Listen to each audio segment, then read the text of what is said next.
I know you remember this guy. His name is John Eastman. This is him at President Trump's rally on January the 6th last year, the one where Trump and his allies riled up the crowd with lies about the election being stolen and then sent them off in the direction of the United States Capitol. John Eastman was a lawyer working on Trump's plan to overturn Joe Biden's election win. He's the one who wrote this crazy memo that laid out a step-by-step plan by which Vice President Mike Pence could hand the election to Trump on January the 6th.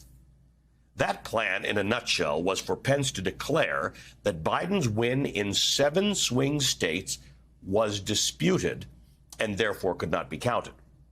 Well, emails that were just obtained by the Denver Post and published by Politico show how John Eastman was trying to lay the groundwork for that plan, how he was trying to create a pretext for Pence to reject Biden's win in those 7 states.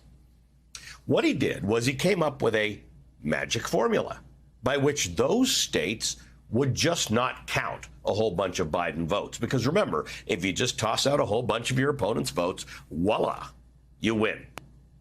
Now, the reason these emails exist is actually kind of funny. In late November of 2020, after the election, you remember this, Pennsylvania Republicans hosted Trump lawyer Rudy Giuliani and his crack election fraud team for a presentation on how the election in Pennsylvania had been stolen from Trump. The Trump team wanted Pennsylvania Republican legislatures to overturn their state election results and hand the electoral votes to Trump. But a few days later, one of those Republican legislators writes to John Eastman in frustration. He says that he and his Republican colleagues really want to overturn the election results, but Giuliani's presentation was so bad, they don't know how to proceed. Quote, honestly, the Trump legal team was not exactly stellar at Pennsylvania's hearing and failed to provide the affidavits of their witnesses. It is for this reason that I so latched onto your comments that actual fraud is irrelevant when the election itself is unlawful, end quote.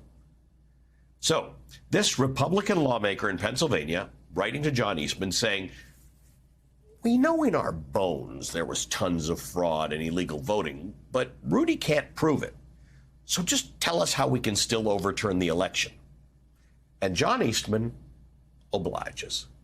He writes back that the legislature could, quote, simply affirm what appears to have been the results of the popular vote, untainted by the illegal votes. Eastman says the Republican legislators could cite their concerns with Pennsylvania's absentee ballot procedures and then use historical data to, quote, discount each candidate's totals by a prorated amount based on the absentee percentages that those candidates otherwise received. It continues. Then, having done that math, you'd be left with a significant Trump lead that would bolster the argument for the legislature adopting a state of Trump electors. That would help provide some cover, end quote. If the Pennsylvania legislature would just create some new numbers showing that Trump actually won, that would provide some cover for the plot to keep him in power illegally. It's magic. Just toss out a bunch of your opponent's ballots and you win. Just throw out the fraudulent votes or the illegal votes or, all the votes from California. It's foolproof. But it's worth remembering that John Eastman was not the only member of Team Trump to try this neat trick.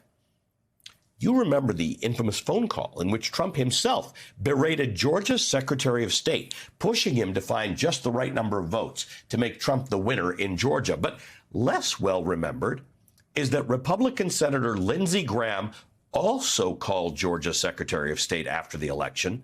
And what he allegedly said on that call sounds awfully familiar in light of these new emails from John Eastman. Georgia's Secretary of State Brad Raffensperger told the Washington Post that Lindsey Graham had called him and asked him whether he could toss out all the mail ballots in certain counties.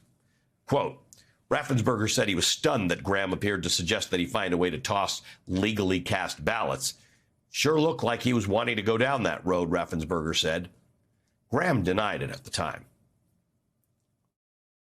Did you or did you not ask him to throw out votes? No, that's ridiculous. I talked to him about how you verify signatures. Why is a senator from South Carolina calling the Secretary of State in Georgia anyway? Because the future of the country hangs in the balance. I've talked to Doug Ducey in Arizona. I've talked to the people in Nevada. We've got contests all over the nation. Yeah, really nothing weird at all about the chairman of the Senate Judiciary Committee calling officials in swing states right after the election, asking them whether they are sure they counted all the votes right. Well, he asked if the ballots could be matched back to the voters, and then I got the sense it implied that then you could throw those out. And he really would look at the counties with the highest frequent error of signatures.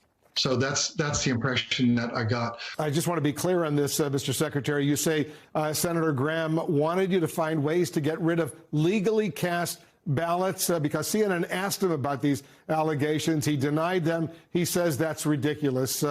His words, that's ridiculous. Well, it's just an implication that look hard and see how many ballots you could throw out. It wasn't the straightest answer in the world, but an implication of look hard and see how many ballots you can throw out. Could it maybe just be enough ballots for Trump to win? I'm just asking for a friend. Well, remember, that call from Lindsey Graham to the Georgia Secretary of State is part of the Fulton County, Georgia District Attorney's investigation into election tampering by Trump and his allies.